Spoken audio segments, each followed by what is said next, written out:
Hello everyone.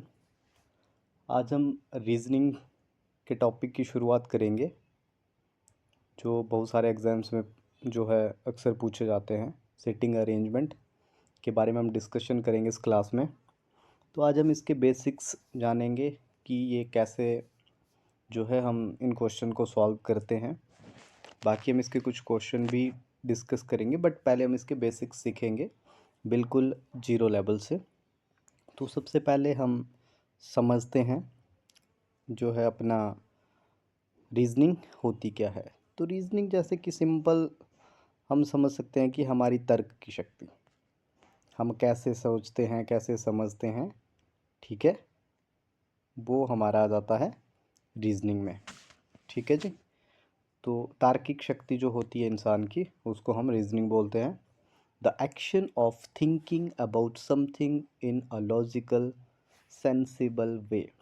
तार्किक समझदार तरीके से किसी चीज़ के बारे में सोचने की क्रिया। ठीक है। हम अपने जो हमारा दिमाग है उसका यूज़ करेंगे, हम तर्क देंगे। ऐसे नहीं कि तुक्के से ही कुछ कंक्लूज़न निकाल दिया, नहीं, हमारे पास उसका तर्क होना चाहिए और समझदार तरीके से हम किसी चीज़ के बारे में सोचते हैं। मतलब इसमें एज सच फॉर्मूला नहीं होता। जैसे मैथमेटिक्स में तो कोई फॉर्मूला होगा, आपने सिंपल इंटरेस्ट फाउंड करना हो या कोई कुछ भी फाउंड करना हो मैथमेटिक्स में, तो वहाँ पे एक फॉर्मूला ड्राइव्ड होता है ऑलरेडी। बट रीजनिंग में ये नहीं होता। यहाँ पे आपको अपना जो है लॉजिकल तरीके से सोच के जो है आंसर करना होता है चीज़ों को। ठीक है।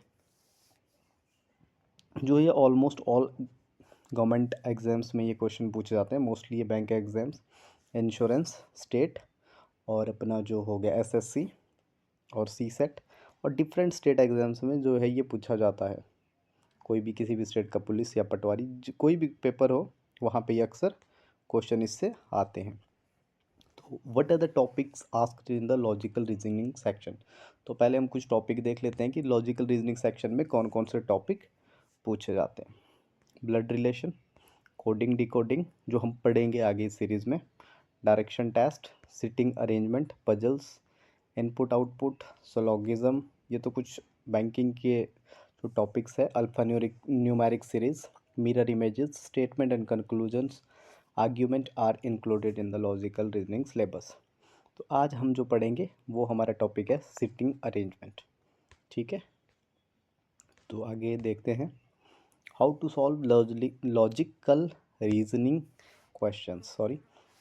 तो अब हम ये कुछ हमने फॉर्मूला तो नहीं होते हैं, कुछ अजम्पशंस बनाई गई हैं कि जो लॉजिकल रीजनिंग के क्वेश्चन होते हैं उनको सॉल्व करने के लिए हमें क्या क्या चीज़ों का ध्यान रखना चाहिए। Read the question carefully line by line. पहले तो कभी भी कोई भी हमें क्वेश्चन आएगा रीजनिंग का, पहले हमने उसको पढ़ना है कंप्लीटली। एक बारी दो बारी आप पढ़ सकते हो। Note down the important information. कुछ चीज़ें उसमें ऐसी लगती है हमें कि यहाँ से हमारा क्वेश्चन जल्दी बन सकता है, तो वो हमें नोट डाउन करनी चाहिए चीज़ें, जैसे कि हम वो आगे डिस्कशन भी करेंगे। ठीक है। Use pictorial solution in case of confusion. जैसे अब सीटिंग अरेंजमेंट है तो हम ऐसे ही अपने मन में इमेजिनेशन नहीं बना सकते, तो उसके लिए हमें पिक्चर ड्रॉ करनी पड़ेगी। ठीक है। Opt for shortcut and tricks if any. अगर हमें लगता है कि यहाँ से थोड़ा जल्दी हो सकता है कि चीज़ एलिमिनेट करके हो सकता है, तो वो चीज़ें हमें यूज़ करनी चाहिए। Analyse if the question can or can not be solve verbally, this will help same sometime. कई बार हमें ऐसे भी लगता है कि जैसे हो सकता है वर्बली वो इजीली हो जाए, तो वैसे भी कर सकते हैं। ये कुछ चीज़ें हैं जिनको आप माइंड में रख सकते हो, बट बाकी तो ये पूरा गेम आपकी जो है अंडरस्टैंडिंग है। एट दैट पॉइंट जब आप क्वेश्चन पढ़ रहे हो, आप कितने कॉन्शियस होकर उस क्वेश्चन को अंडरस्टैंड कर पा रहे हैं, उस पर डिपेंड करता है कि आप कितने जल्दी क्वेश्चन सॉल्व कर पाओगे। तो हमारा पहला टॉपिक जो इस रीजनिंग की सीरीज़ में हम करेंगे वो रहेगा सिटिंग अरेंजमेंट, बैठने की व्यवस्था। तो जैसे नॉर्मली इसको समझ लीजिए, जैसे आप घर में 4 मेंबर्स हैं, तो अगर डाइनिंग टेबल पे बैठते हैं या जैसे भी आप बैठते हो, तो वहाँ पे 4 लोग बैठने की जो व्यवस्था है वही है सिटिंग अरेंजमेंट। ठीक है। बट यहाँ पे थोड़े से लॉजिकल तरीके से हम इसको पढ़ते हैं। बैठने की व्यवस्था के प्रश्न लगभग सभी सरकारी परीक्षाओं में तर्क क्षमता अनुभाग में अक्सर पूछे जाने वाले प्रश्नों में से है। ठीक है। Types of sitting arrangement, sitting arrangement के टाइप कितने होते हैं। तो इसमें मोस्टली डिस्कस करेंगे 3-4 टाइप्स इसके होते हैं। एक लीनियर सिटिंग अरेंजमेंट, जैसे लाइन में हम बैठते थे स्कूलों में, जैसे मान लो ये 4 बच्चे हैं, ये लाइन में बैठे हैं, ये इस तरफ फेस है इनका, ठीक है। सर्कुलर सिटिंग अरेंजमेंट, जैसे गोले में बैठे हैं, ये 4 लोग हो गए, ये होगी सर्कुलर सिटिंग अरेंजमेंट, ठीक है। तो मोस्टली हम इन 2 चीज़ों के बारे में भी डिस्कस करेंगे। वैसे तो बहुत सारे होते हैं, एक रेक्टेंगुलर भी होता है, ट्राइंगल वाले भी होते हैं, बट अगर हमें इसका बेसिक समझ आ जाए तो हम किसी भी उस पोजीशन में इनको बैठा सकते हैं। जैसे 2 लाइन में भी बैठते हैं, पैरेलल लाइंस, 3 वाले भी होते हैं, 4 वाले भी होते हैं, तो ये बहुत सारे होंगे इसके जो टाइप्स हैं। बट आज हम जो डिस्कशन करेंगे वो हम सर्कुलर सिटिंग अरेंजमेंट के बारे में पढ़ने जा रहे हैं इस वीडियो में। तो पहला हमारा जो रहता है सर्कुलर सिटिंग अरेंजमेंट में, फेसिंग दी सेंटर, सेंटर की तरफ जब बैठे होते हैं, मतलब जैसे हम डिनर करते हैं तो सब लोग एक तरफ को बैठे होते हैं, ठीक है। तो उसका एग्जांपल हमने आगे ये देखिए, ये 6 लोग हैं, प्रकाश, मनु, वरुण, रूना, चारू एंड परी, ये 6 लोग हैं। ये सेंटर हो गया सर्कल का। मान लो ये टेबल है, ये चेयर्स हैं यहाँ पे, तो ये सब इनका जो फेस होगा ये अंदर की तरफ, ये सब अंदर की तरफ देख रहे हैं, ठीक है। ये हमारा हो गया सर्कुलर सिटिंग अरेंजमेंट के अंदर जो फर्स्ट टाइप है, इनर साइड, अंदर की तरफ देख रहे हैं। तो जब हम अंदर की तरफ देख रहे हैं तो हमारे पास इसमें डायरेक्शंस भी होती हैं, नॉर्थ, ईस्ट, वेस्ट और साउथ, ठीक है। 4 डायरेक्शन हो गई। तो डायरेक्शन का यहाँ पे इतना तो पर्पज़ नहीं है, बट लेफ़्ट राइट में जो हम कैसे इसको जो है क्लियर करेंगे कि कौन किसके लेफ़्ट में बैठा है, कौन किसके राइट में। जैसे ये रूना बैठी है, अपने आप को इमेजिन करिए, आप बैठे हैं यहाँ पे, आपका राइट हैंड कहाँ होगा, आप अंदर की तरफ देख रहे हो तो आपका राइट हैंड होगा इधर। तो मतलब जब आप अंदर की तरफ देख रहे हो तो वरुण आपके इमीडिएट राइट में है, मनु सेकंड राइट में है, और लेफ्ट हैंड अंदर की तरफ बैठे हो, खुद को इमेजिन करें अपना हाथ, जैसे रूना की जगह आप बैठे हो, ठीक है। तो इसके इमीडिएट लेफ्ट में कौन है, चारू, सेकंड लेफ्ट में परी, ठीक है। तो ऐसे ही हमारा इसका जो सेकंड टाइप होता है, ये बाहर की तरफ, मान लो ये सभी लोग अब आउटसाइड की तरफ बैठे हैं, इन सब की पोजीशन बाहर की तरफ कर देते हैं, ठीक है। तो अब यहीं पे रूना की जगह अपने को इमेजिन करिए, बाहर की तरफ बैठ जाइए, ठीक है।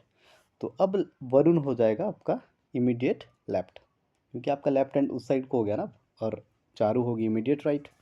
बस सिर्फ ये चीज़ अगर आपको क्लियर होगी है लेफ़्ट और राइट की, तो आप सिटिंग अरेंजमेंट का कोई भी क्वेश्चन बना सकते हो। बट इसमें तो मतलब वैसे तो कुछ है ही नहीं, अंदर देख रहे हो तो खुद को इमेजिन करो, आप यहाँ बैठे हो अंदर देख रहे हो तो आपका दायां हाथ ये हुआ, बाहर की तरफ बैठे हो तो आपका राइट हैंड इस साइड हो जाएगा, क्योंकि आपका मुंह इस साइड को हो गया ना, आप इधर को देख रहे हो तो आपका राइट हैंड इधर हो गया।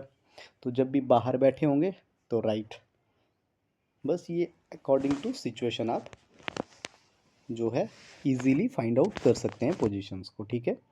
तो आगे हम एक क्वेश्चन करवाएंगे जिसमें आपको डायरेक्शंस और क्लियर होंगी लेफ़्ट राइट वाली। तो हमारे पास क्वेश्चन क्या है, 6 लोग हैं कोई, ABCDEF, जो है एक सर्कुलर के चारों ओर बैठे हैं।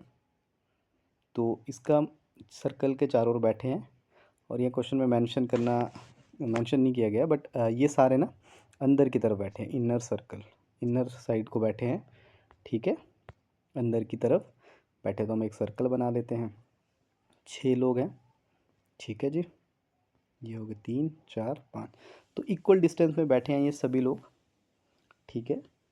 तो जब भी हम सर्कुलर सेटिंग या कोई भी हम सॉल्व करते हैं क्वेश्चन, तो हम 2 सर्कल बना लेंगे या 2 हम अपनी लाइंस बना लेंगे, किसी इजीली हम सॉल्व कर पाएंगे। हम 2 अपने पॉसिबिलिटी लेके चलते हैं कभी भी हम रीजनिंग का ये सेटिंग अरेंजमेंट वाला क्वेश्चन सॉल्व करते हैं। तो पढ़ते हैं आगे क्वेश्चन को। हमने क्या बोला था कि जब भी हम रीजनिंग का क्वेश्चन सॉल्व करेंगे, पहला पॉइंट क्या था हमारा, पूरा क्वेश्चन पढ़ना है। तो पढ़ लेते हैं। जैसे हमने पढ़ लिया था कि 6 लोग हैं A से F तक, वो बैठे sitting around a circle as B is between D and C।